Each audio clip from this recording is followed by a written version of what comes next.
안녕하세요. 제가 오늘 소개해드릴 책은 미하이 칙센트미하이의 몰입의 즐거움이라는 책입니다. 미하이 칙센트미하이 지음, 이희재 옮김, 해냄 출판사입니다. 무의미한 일상을 보내고 있다고 느낀다면 몰입을 주목하라. 몰입이라는 것은 그러니까 플로우라고 하는데요. 저는 이 플로우라는 말을 그 영어로 플로우를 들었을 때는 그냥 힙합 음악계에서 말하는 그 어떤 리드미컬한 흐름, 그런 플로우를 말하는 줄 알았지 이게 몰입이라는 뜻인 줄은 제가 정말 몰랐습니다. 제가 대학교 공부를 하던 시절에 이제 이 미하이 칙센트미하이의 몰입이라는 그런 학술 개념이 굉장히 급부상되고 있던 시절이었는데요. 왜 좀 뭔가 학문도 유행을 탄다고 해야 할까요? 이 몰입이라는 주제가 한때 굉장히 유행을 했어서 뭐 어떤 리포트를 쓰던 간에 좀 한 번쯤 인용이 되면 교수님들이 점수를 좀 잘 주는 듯한 그런 분위기를 저는 느꼈었거든요. 그래서 저도 책을 한번 읽어보려고 이 사람 책을 봤는데 너무 두꺼운 거예요. 이 책 말고 그냥 몰입이라는 책을 봤던 것 같은데 그래서 그 당시 제 인상은 이 사람이 참 비호감, 이 사람 책은 너무 읽기 싫다. 그래서 결국 안 읽었던 그런 저자의 책입니다. 이 몰입의 즐거움이라는 책은 그래도 좀 몰입보다는 좀 얇은 것 같아서 제가 한번 읽어봤는데요. 일단 아주 정독하지는 않고 책장을 이렇게 스르륵 넘기면서 보던 중에 제가 지난번에 소개해드렸던 너무 좋게 읽었던 책 미움받을 용기와 약간이 아니죠. 그냥 연결되는 어떤 한 지평선에 있다고 느껴지는 챕터가 있어서 그 챕터를 이어서 소개해 드리려고 합니다. 몰입의 즐거움에서 가장 마지막 챕터, 운명애라는 부분이고요. 제가 지난번에 미움받을 용기라는 책은 너무 서문 부분만 소개를 해드려서 이 마지막 공동체 그리고 타자 공헌이라는 개념까지는 소개를 못 해드렸습니다.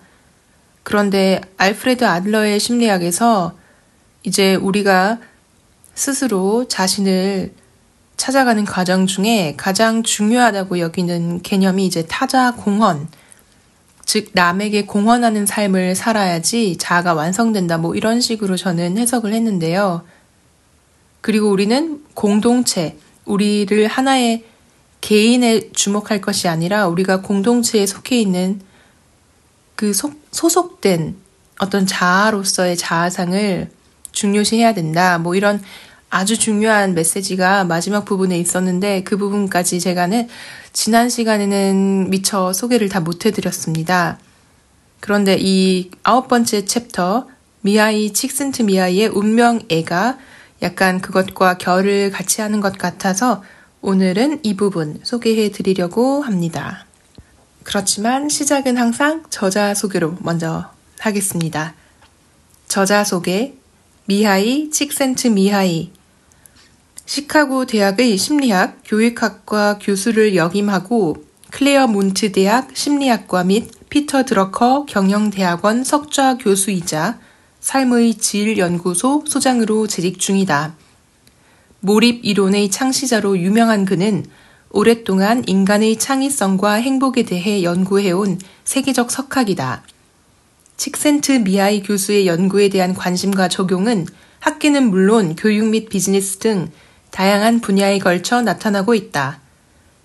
주요 저서로는 몰입의 경영, 창의성의 즐거움, 10대의 재능은 어떻게 발달하고 어떻게 감소하는가, 칙센트미하이의 몰입과 진로, 달리기, 몰입의 즐거움 등이 있다. 자, 그럼 오늘 바로 9번째 챕터로 넘어가겠습니다. 운명애. 우리의 바람과는 상관없이 삶은 우주의 흔적을 남긴다. 한 사람의 탄생은 사회라는 공간 속으로 물결을 일으킨다. 그 탄생은 부모, 짝, 친척, 친구에게 영향을 미친다. 성장하는 과정에서 우리가 하는 행동은 헤아릴 수 없이 많은 미세한 파문을 불러일으킨다. 그 중에는 의도한 것도 있지만 대부분은 의도하지 않은 것이다. 소비자가 내리는 결정은 경제의 작은 변화를 낳고 정치적 결정은 국가의 앞날에 영향을 미친다. 어떤 사람의 따뜻한 행동 하나, 비열한 행동 하나는 그가 속한 공동체가 얼마나 인간적인 얼굴을 하고 있는가에 영향을 끼친다. 자기 목적성이 뚜렷한 사람은 주변 사람들의 의식에서 무질서를 크게 줄인다. 많이 가지려 하고 자기 영토를 넓히는 데 혈안이 된 사람은 사회 전반을 무질서하게 만든다. 자신보다 더 위대하고 항구적인 무언가에 소속되어 있다는 느낌을 갖지 못한 사람은 진정으로 충실한 삶을 살아가지 못한다. 이것은 장구한 인류의 역사에서 인간의 삶에 의미를 가져다 준 다채로운 종교들의 모습에서 우리가 공통적으로 내릴 수 있는 결론이다. 과학기술이 가져온 놀라운 진보가 위세를 떨치는 시대라서 우리는 이 점을 간과하기가 쉽다. 미국을 비롯한 선진 산업 국가에서는 개인주의와 물질 만능주의가 공동체 의식과 정신적 가치를 완전히 압도하기에 이르렀다. 제2차 세계대전 이후로 무려 2세대 동안 독특한 육아 이론으로 부모들에게 지대한 영향을 미친 벤저스 스포크 박사가 노년에 이르러 아이들을 철두철미 독립된 인격체로 키울 것을 강조한 자신의 예전 입장을 재검토하게 되었다는 사실은 잠옷 의미심장하게 다가온다. 스포크 박사는 이제 공동의 선을 위해 일하는 법을 가르치고 종교와 예술도 인생에 반드시 필요한 요소라는 사실을 자녀에게 제대로 가르쳐야 한다고 강조한다. 우리가 자신에게 너무 빠져 있다는 걸 알리는 위험 신호가 도처에서 울리고 있다. 가령 우리는 남들과 어울려 사는 일에 극도로 무능해졌다.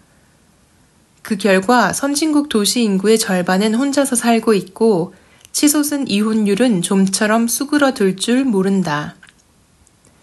여론조사를 통해 거듭 확인되는 또 하나의 징후는 사람들이 전에 없이 제도를 불신하고 그 제도를 이끄는 자들에 대해 공공연히 적대감을 드러내고 있다는 점이다. 거북한 소리를 듣지 않으려고 머리를 모래더미에 푹 파묻고 자기만의 세계로 은둔하려는 경향이 갈수록 강해지고 있다.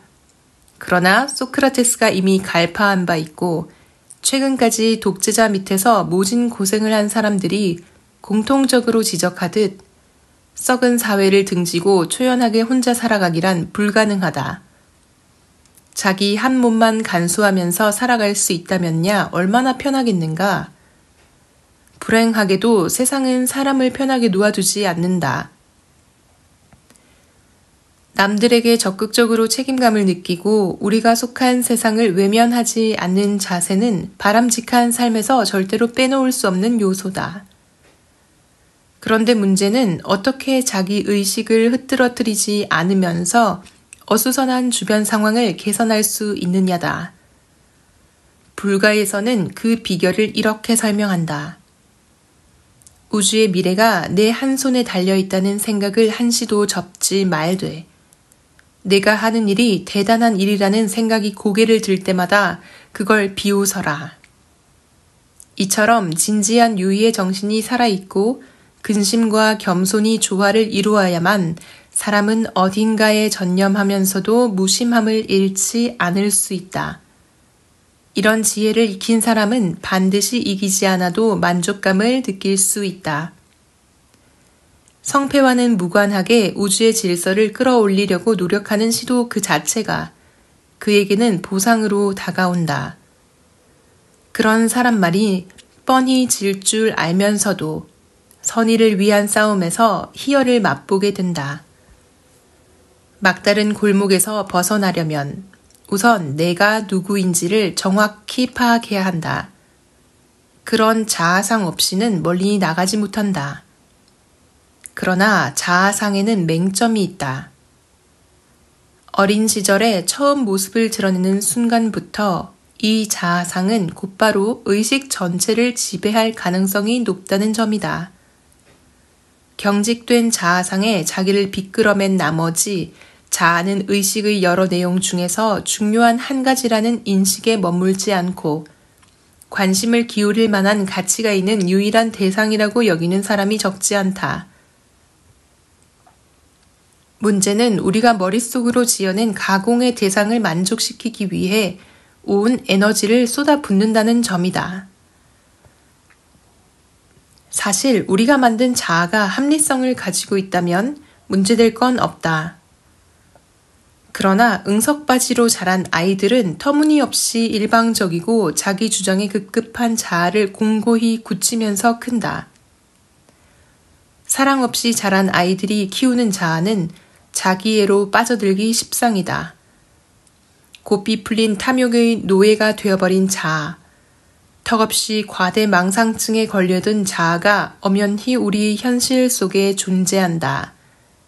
그런 삐뚤어진 자아를 가진 사람은 자아의 욕구를 충족시키는 데 급급하면서 살아간다.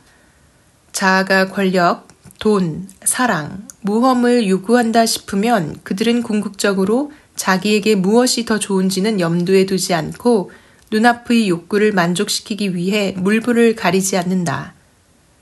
이처럼 빗나간 자아의 요구에 에너지가 남는다면 의식만이 아니라 주변 상황까지 어지럽히게 마련이다.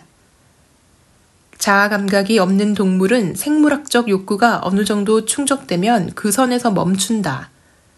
먹잇감을 덮치고 영토를 지키고 짝짓기 싸움을 벌이지만 당장의 욕구가 충족되면 휴식을 취한다.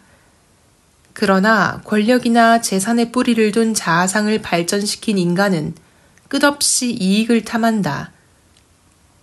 그 과정에서 본인의 건강이 상하고 다른 사람이 피해를 입게 되더라도 아랑곳하지 않고 자아가 설정한 목표를 무자비하게 추구한다. 세상의 많은 종교들이 인간 불행의 씨앗을 아집에서 보는 것은 바로 그런 이유에서다. 자아가 욕망 위에 군림하지 못하도록 자아를 중화시키라는 과격한 처방을 내리는 이들도 있다. 음식, 섹스, 그리고 인간이 그토록 갈망하는 헛된 욕구들을 잠재운다면 에고는 발언권을 얻지 못하고 결국 시들시들 사그라들고 말 것이라는 것이다. 그러나 에고를 완전히 뿌리 뽑고도 목숨을 부지할 수 있을지는 의문이다. 그렇다면 좀 더 완화된 처방으로 대안을 찾을 수밖에 없다.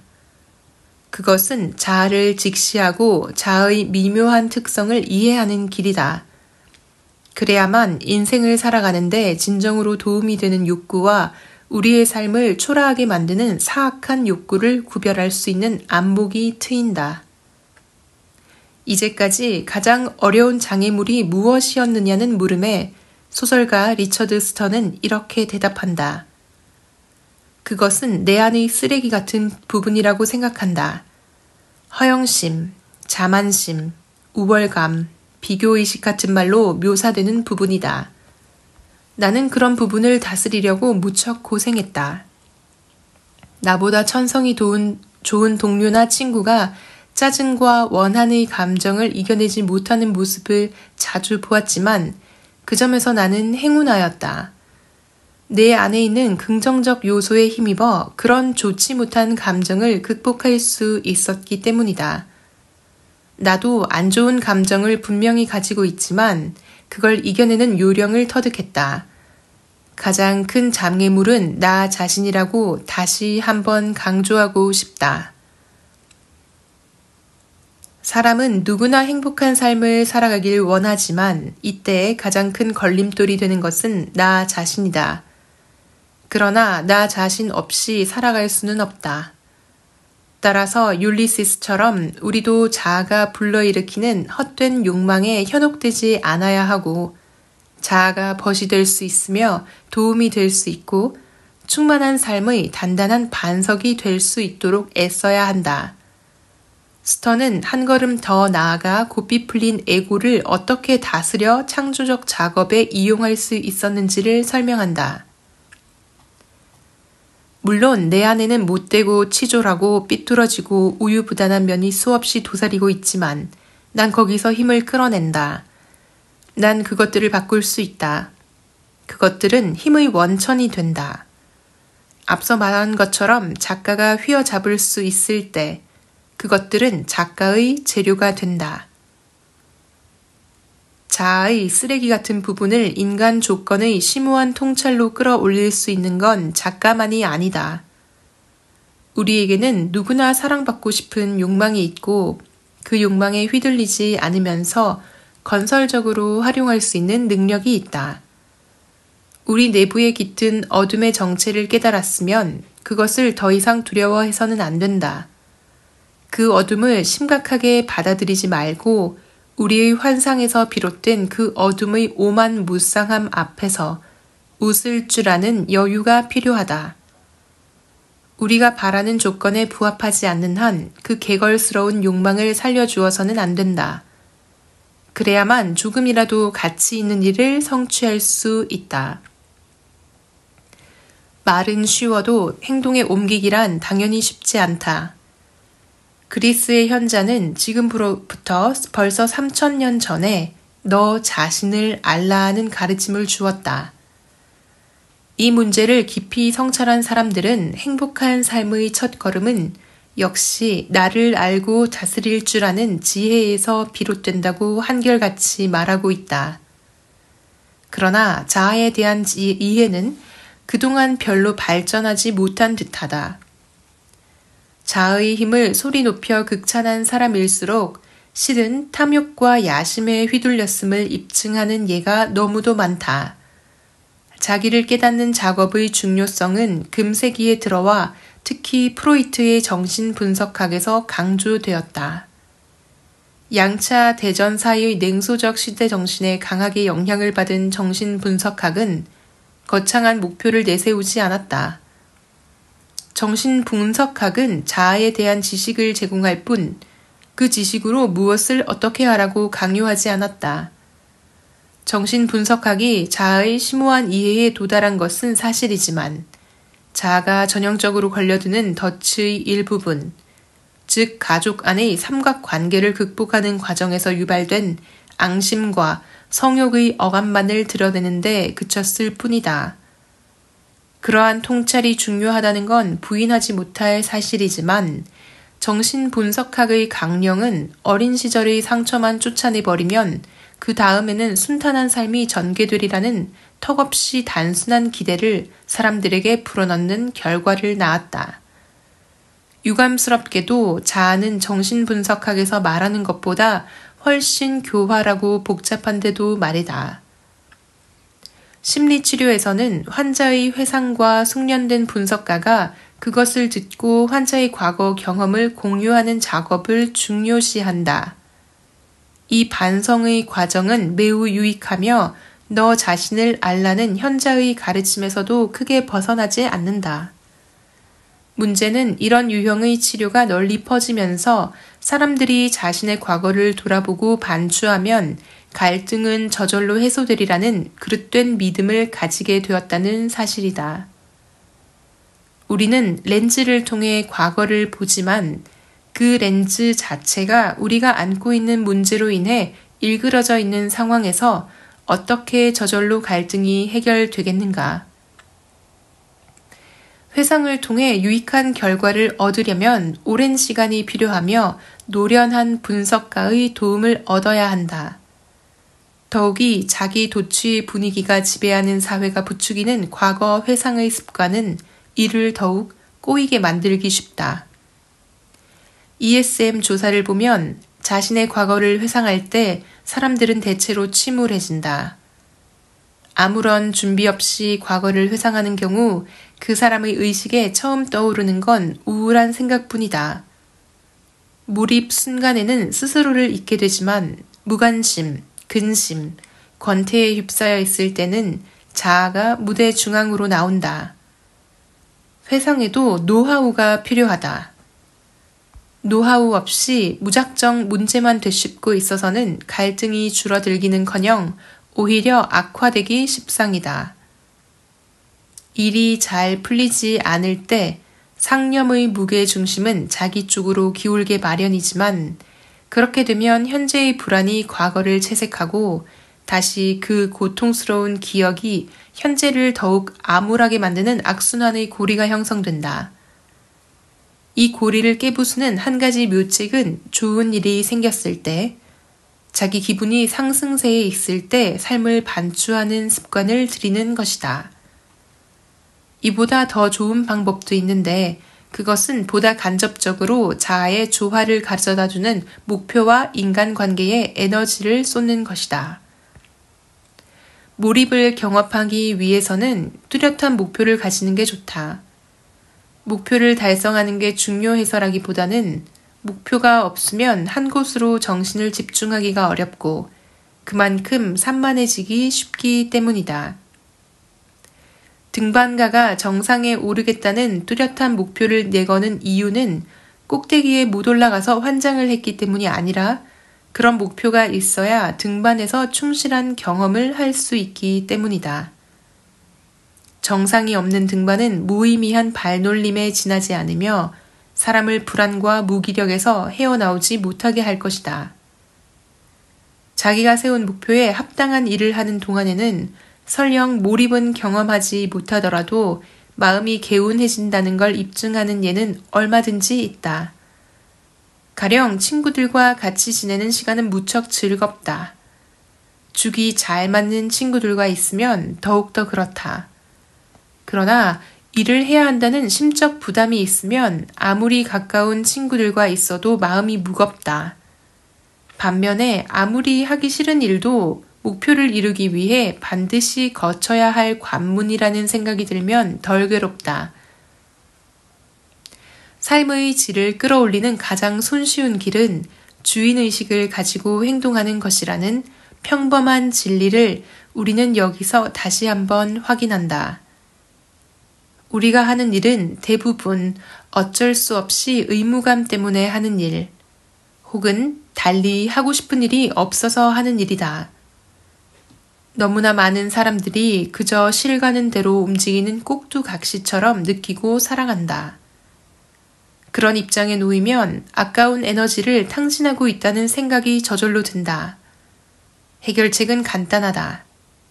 자진해서 원하는 일을 늘려야 한다.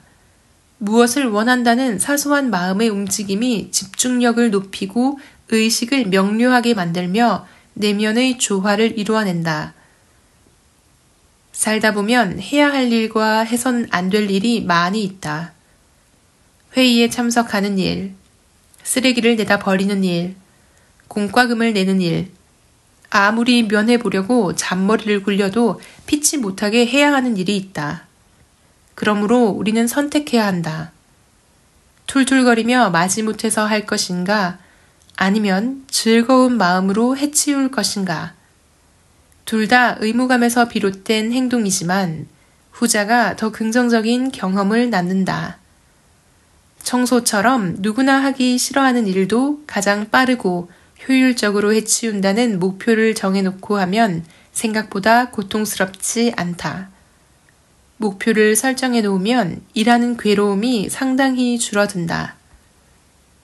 자신의 선택을 받아들이는 태도는 니체의 철학의 중심 개념이라 할 운명애에서 잘 드러난다.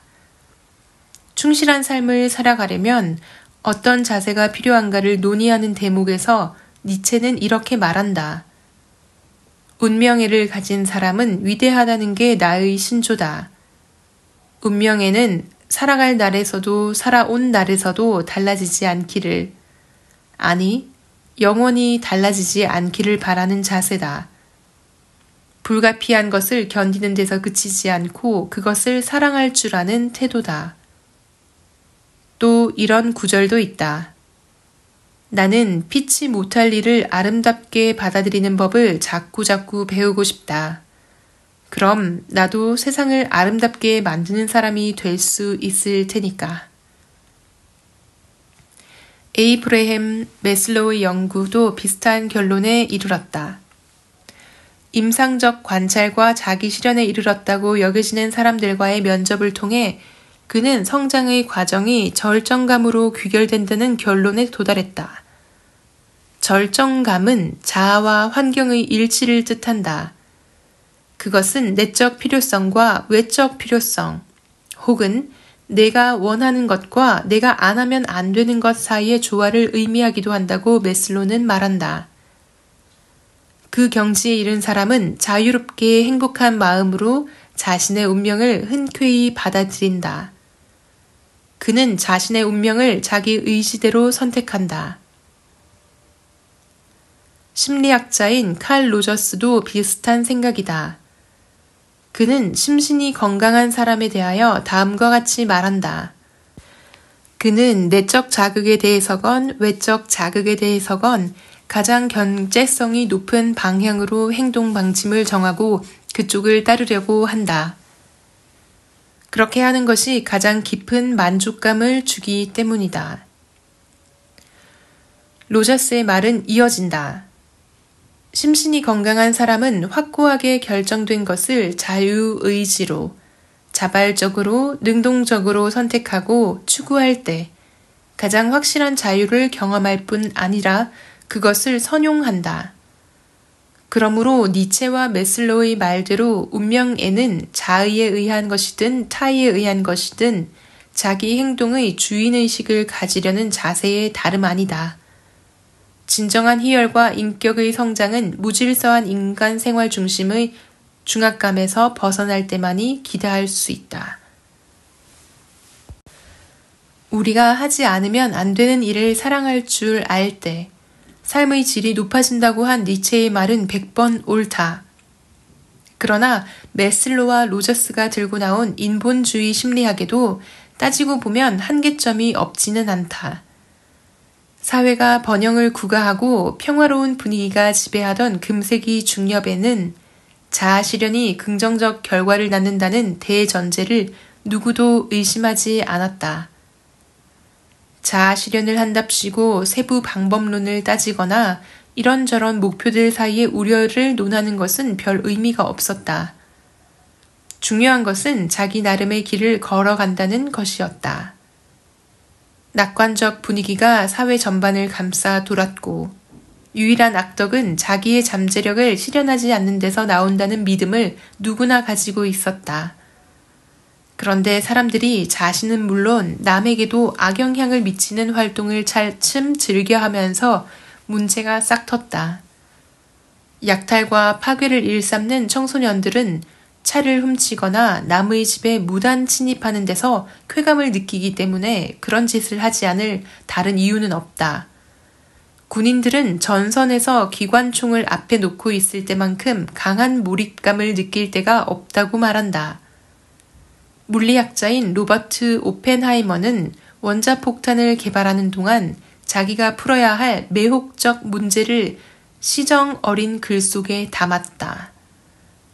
아돌프 아이히만이 유대인을 강제 수용소로 보내는 복잡한 수송 문제를 처리하면서 희열을 맛보았으리라는 건 여러 가지 정황으로 보아 틀림없는 사실이다.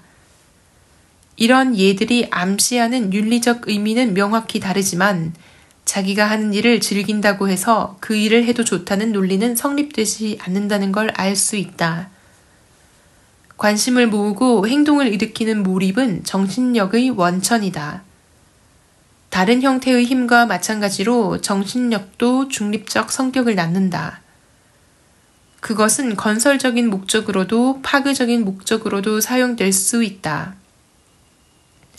불은 몸을 녹여 추위를 견디는 데도 쓰이지만 집을 태워 없애기도 한다. 전기와 원자력도 마찬가지다. 가용 에너지가 있다는 건 분명히 좋은 일이지만 에너지를 슬기롭게 쓰는 방법도 무척이나 중요하다. 같은 이치로 즐거움을 주는 목표를 찾아 나서는 것만으로는 충분하지 않으며 세상 전체의 무질서를 줄일 수 있는 목표를 선택할 줄 알아야 한다. 그런 목표를 어디서 찾을 것인가? 인간 세상에 나타나는 무질서의 성격을 규정하는 것은 예로부터 종교의 몫이었다. 기독교에서는 이것을 죄로 보았다. 죄는 개인과 공동체 또는 공동체의 가치를 훼손시키는 행동으로 나타났다. 사회가 도태당하지 않기 위해서는 사람들의 힘을 하나로 결집시킬 수 있는 긍정적 목표를 내걸 필요가 있었다. 사람들의 힘을 효과적으로 동원하기 위해 마련된 것이 모세, 무하메드 같은 특출한 인물의 예지, 환영, 말씀을 모은 선악의 판단 지침이었다.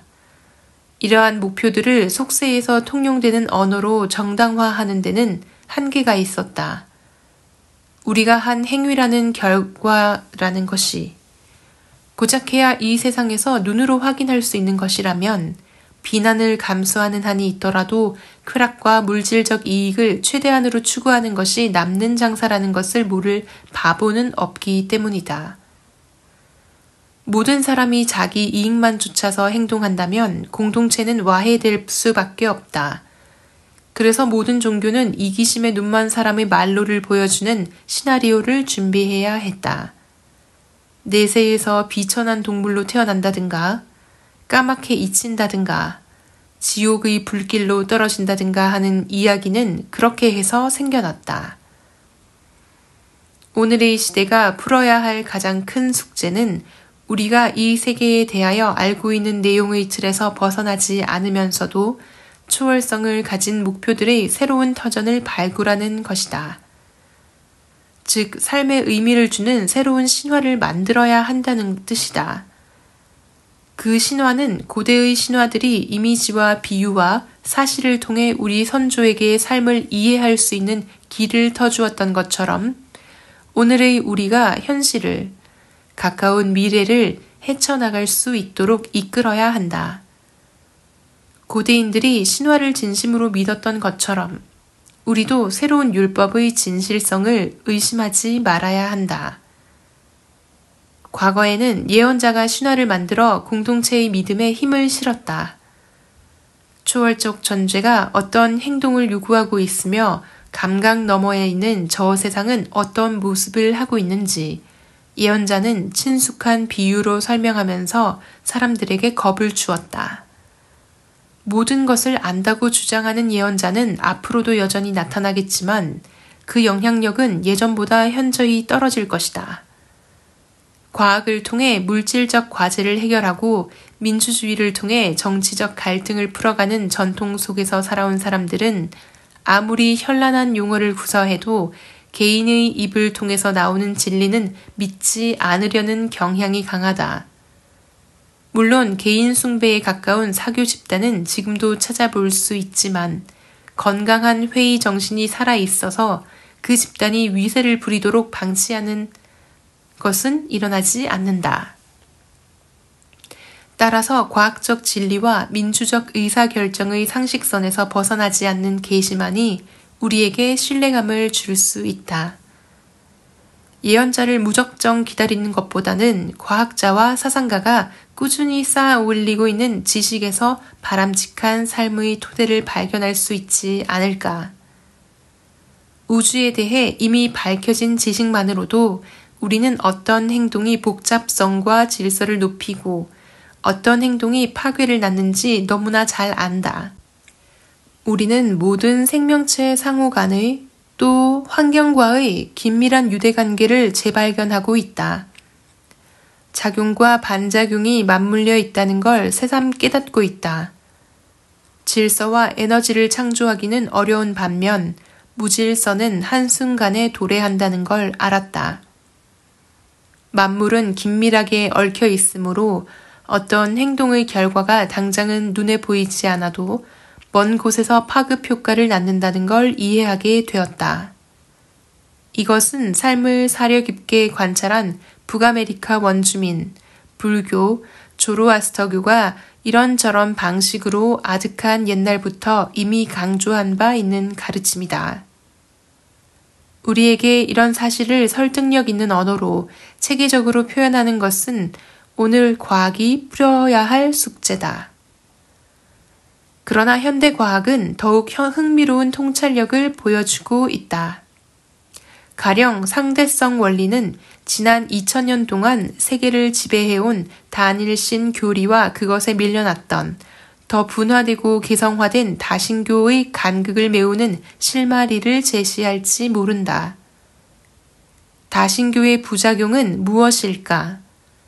성령, 조물주, 악마, 신이 고유한 개성과 권한을 가지고 뿔뿔이 흩어져 있으면 그것을 믿는 사람들은 받아들여야 할 대상이 많다 보니 그만큼 혼란에 휩싸이기 쉽고 주도권을 둘러싼 다툼도 심해진다는 점을 들 수 있다. 유대교의 모태를 두었건 기독교나 이슬람교의 뿌리를 두었건 다니엘 씨는 신자들의 의식을 강력한 통일성 아래 묶었고 그것은 다른 종교들을 압도하는 성과를 거두었다. 그러나 다니엘 신의 문제점은 초월적 존재를 단 하나로 못 박음으로써 지나치게 독단으로 흐를 가능성이 높다는 것이다. 상대성 원리나 최근의 프랙털 기하학은 우리에게 많은 것을 시사한다. 같은 현실이지만 그것을 상이한 다발로 묶을 수 있다는 것이다. 즉, 관찰자의 시점, 보는 각도, 시간대, 렌즈의 배율에 따라서 동일한 밑바닥의 진리가 아주 판이한 모습으로 떠오른다는 사실이다. 어린 시절부터 우리에게 주입된 믿음과는 판이한 세계관이나 인생에 대한 발언을 이단으로 몰아붙여야 할 이유가 없는 것은 바로 그래서다. 현실의 밑바닥에서 진행되는 복잡한 과정은 국지적으로는 상이한 모습으로 나타나게 마련인 것이다. 수많은 가닥이 진화라는 하나의 과정으로 수렴된다. 기독교의 원리주의 세력은 다윈의 진화론을 위협으로 받아들였지만 과학자들은 아주 기나긴 시간의 단위로 보면 생태계와 생명의 구조가 점점 복잡해지는 쪽으로 나아간다는 사실에서 얄궂게도 종교의 가능성을 보았다. 거기서 혼돈이 지배하는 우주가 아니라 의미 있는 줄거리를 가진 우주를 감지했기 때문이다. 그 점을 가장 먼저 간파한 사람이 프랑스의 신부이며 고생물학자였던 테아르 드 샤르댕이다. 그는 인간 현상이라는 저서에서 수십억 년 전의 원자 알갱이로부터 마음과 정신이 이른바 오메가 포인트로 통합되기까지의 장대한 진화의 드라마를 서정적으로 그려냈다. 오메가 포인트는 샤르댕이 지어낸 말로써 영혼과 우주 안의 초월적 존재가 합일되는 점을 뜻한다.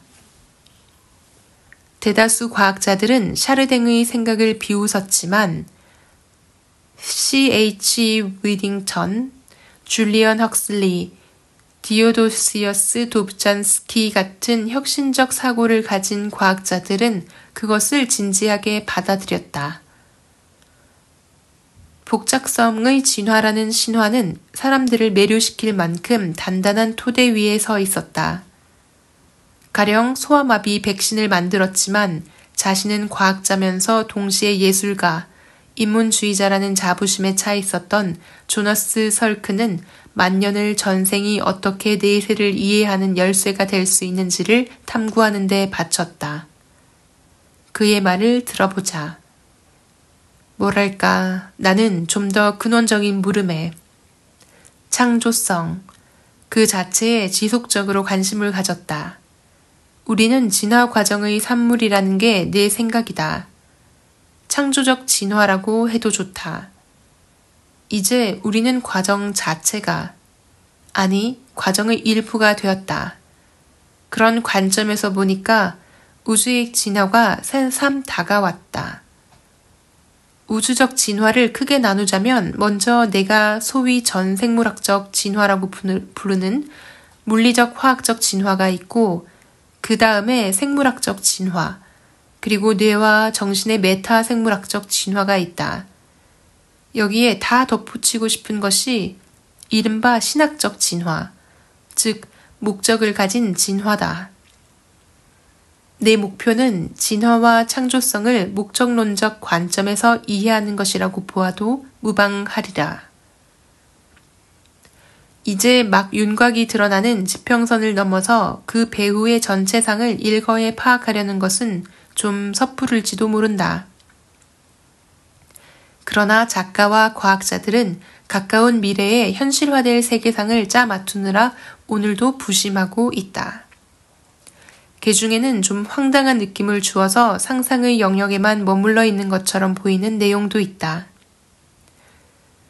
가령 소설가 마들렌 랑글은 인체의 세포 안에서 벌어지는 일이 사람들 사이에서 전개되는 역사적 투쟁과 평행선을 달리며 이것이 다시 초자연적 존재들 사이에 우주적 갈등을 반영한다는 줄거리로 아동용 장편 소설을 썼다. 이 소설가는 자기가 쓰는 SF 소설이 어떤 윤리적 의미를 갖는지를 뼈저리게 인식하고 있다. 그래서 소설 속에 등장하는 인물들이 아무리 고생을 하고 악의 힘에 휘말려 들기 일보 직전에 있어도 독자를 절망에 빠뜨리지는 않는다.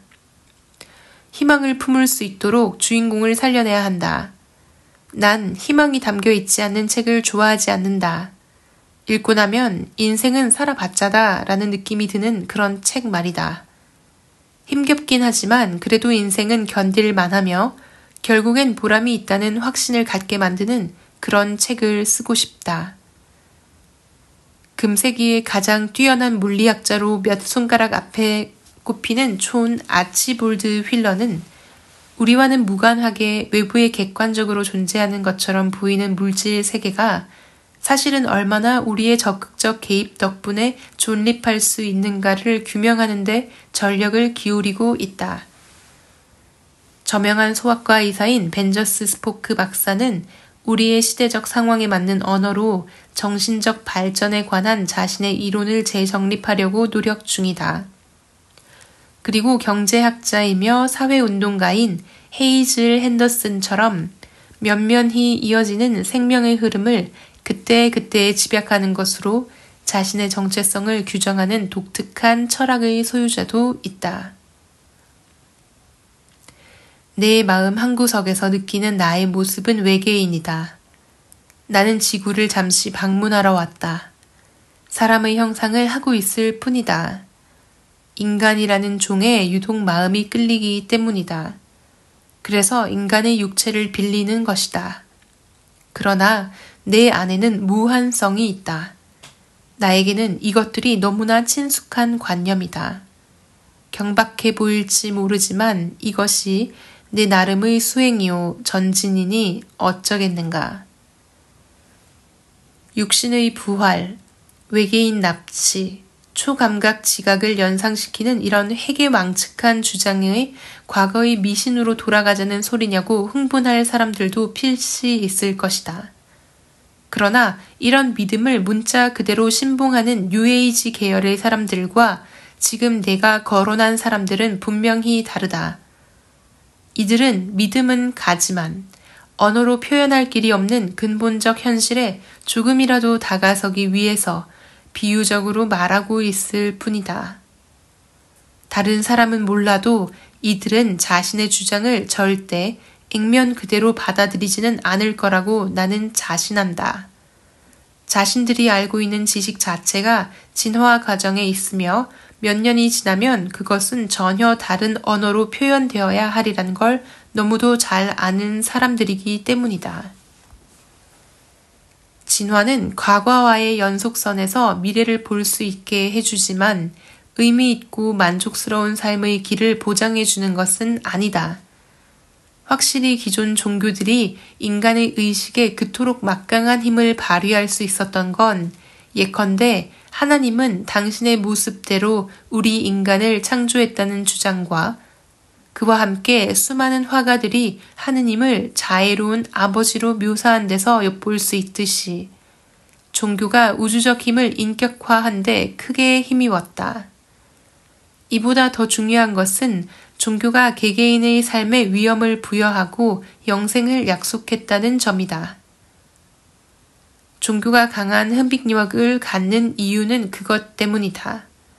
반면 우리가 현재까지 이해하고 있는 진화는 통계적으로 다수를 대상으로 진행되는 과정이며 거기에 개인이 끼어들 여지는 별로 없다.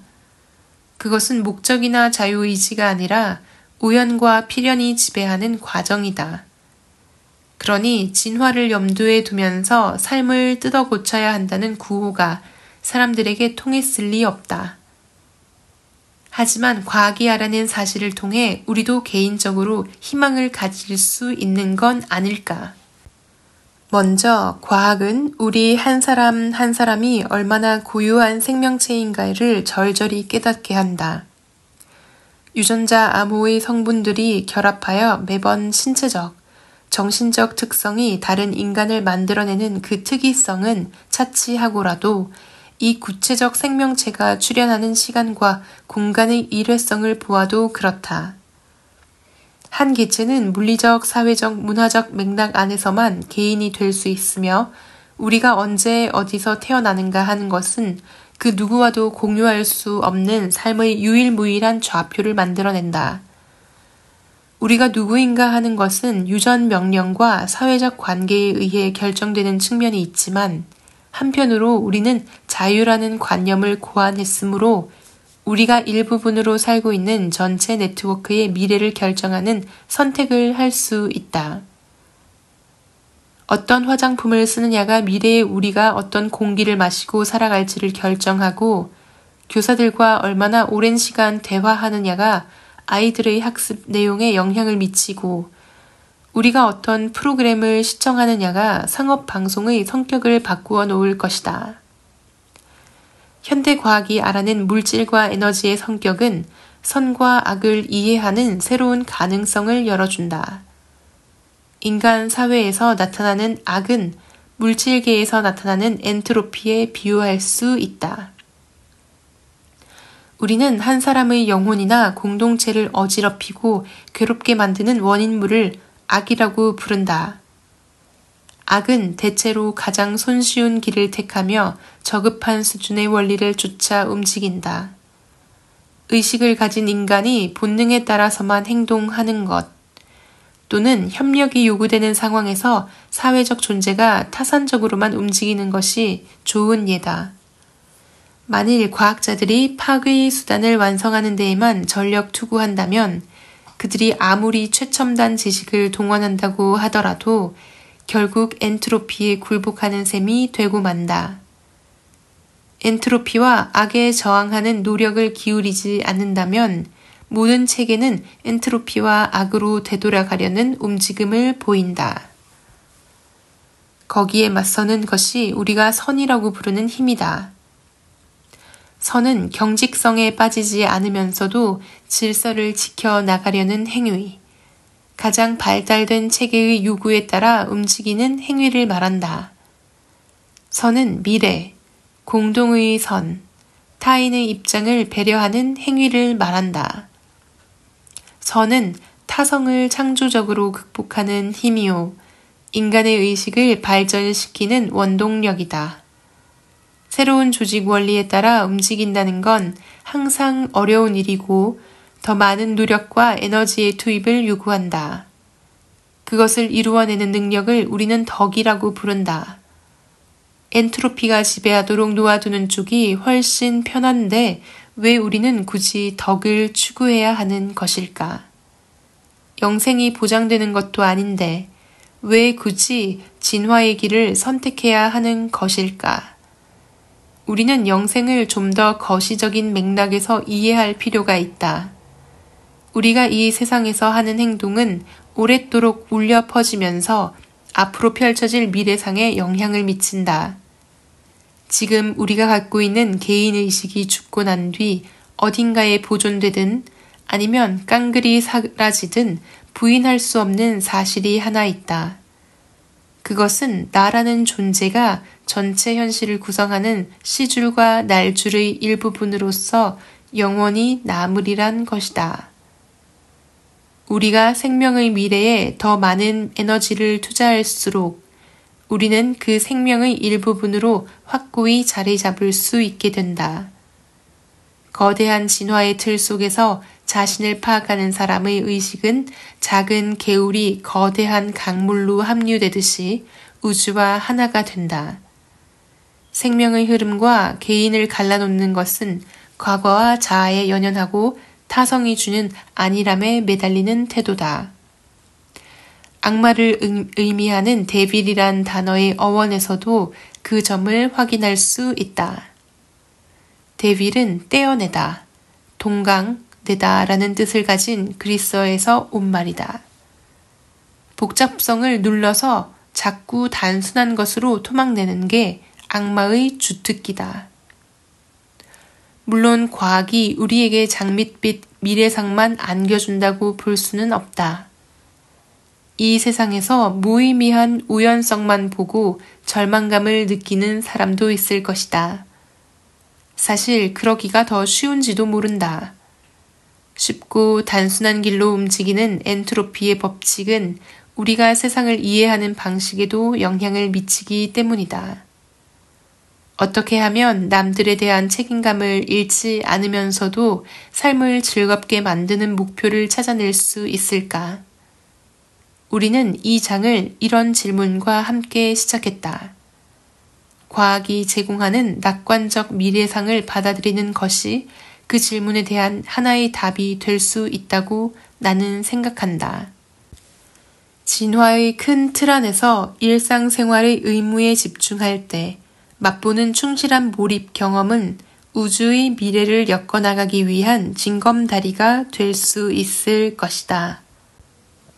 네, 이렇게 책의 마지막 챕터가 마무리되고 있습니다. 여러분 어떻게 들으셨나요? 저는 개인적으로 읽으면서 너무 힘들었는데요. 좀 말이 어렵게 적혀져 있는 것 같고 제 생각에는 저에게는 그래서 읽으면서도 이 문장이 도저히 입에 붙지가 않아서 좀 많이 떠듬거린 것 같은데 글쎄요, 어떻게 들으셨는지 참 궁금합니다. 궁극적인 내용은 지난번에 소개해드렸던 알프레드 아들러의 철학적 사상과 맥을 같이 한다고 저는 그렇게 이해를 했고요. 결론적으로는 미움받을 용기라는 책 읽으시면 또 이 책의 내용과 연결되는 부분이 굉장히 많은데 전 개인적으로 이런 식으로 쓰는 책은 좀 제 스타일은 아닌 것 같아요. 그러니까 좋은 메시지는 많이 있긴 하거든요. 예를 들어서 마지막 문단도 참 좋았죠. 어떻게 하면 남들에 대한 책임감을 잃지 않으면서도 삶을 즐겁게 만드는 목표를 찾아낼 수 있을까? 이게 제가 이해하기로는 지난번 소개했던 그 알프레드 아들러의 핵심 사상, 타자 공헌. 남에게 공헌하는 삶을 살아야 한다. 그것이 행복의 키워드다. 그리고 마지막, 진화의 큰 틀 안에서 일상생활을 의무에 집중할 때 맛보는 충실한 몰입 경험. 이것도 지난번 읽은 책에 빗대어 한번 설명을 해보자면 이제 알프레드 아들러는 우리가 삶을 하나의 선, 이렇게 쭉 이어지는 하나의 라인이라고 해석하면 그것이 어쩌면 우리를 불행하게 만들 수 있다. 왜냐하면 그 하나의 선으로 바라본다면 어떨 땐 절정이 오고 또 그 뒤에는 또 내리막길이 있고 곡선으로 이어지고 그러면 마치 과거의 잘못이 여전히 현재의 불행, 미래의 불행에도 영향을 미칠 것 같은 그런 여지를 남겨주기 때문이라고 저는 그렇게 받아들였는데요. 결론적으로는 알프레드 아들러는 지금 여기 이 순간 찰나 하나의 점이라고 생각해서 오늘을 하나의 점처럼 그 순간에 집중해서 최선을 다해서 살아내면 그 그 수많은 점들이 모여서 인생을 완성시킨다. 그러므로 하나의 순간, 지금, 여기에 충실하라라는 것이 그 핵심 메시지였는데요. 이 미하이 칙센트 미하이의 마지막 문장, 사실 똑같은 말인데 왜 이렇게 어렵게 말씀하실까요? 진화의 큰 틀 안에서 일상생활의 의무에 집중할 때 맛보는 충실한 몰입 경험. 그러니까 인간 자체를 우주에 속해 있는 어떤 공동체적 인식으로, 공동체의 마인드로 바라보라는 뜻이라고 저는 해석이 되고, 우주의 미래를 엮어나가기 위한 징검다리가 될 수 있을 것이다 라는 뜻은, 이제 알프레드 아들러도 그런 말을 했는데요. 이 공동체라는 것을 나, 너, 그리고 사회, 이 정도 틀 안에서만 해석하는 것이 아니라 우주적 차원에서의 공동체로 받아들여야 한다. 그런데 실제로 미움받을 용기라는 책에서도 언급됐지만 알프레드 아들러 본인께서도 이 말을 이해하는 사람은 극히 드물 것이고 거의 없을 것이고 또 이런 발언으로 인해서 굉장히 문제가 될 것이다. 좀 그렇게 말씀을 하셨다고 하더라고요. 네, 결론적으로는 지난번 소개해드렸던 미움받을 용기에 나오는 알프레드 아들러의 철학사상과 결을 같이 하고 있는 주장인데, 글쎄요, 조금 이렇게 심리학자, 그 책상에 앉아서 글 쓰시는 분들, 그런 학자분들이 쓰시는 어려운 말? 이런 뉘앙스의 말을 좀 좋아하시는 분들은 이 책을 좋아하실 것 같습니다. 저는 글쎄요, 개인적으로 미움받을 용기를 더 추천해 드립니다. 그럼 오늘도 들어주셔서 너무 감사드립니다. 다음번에는 조금 더 잘 이해되는 책으로 찾아뵙겠습니다. 감사합니다.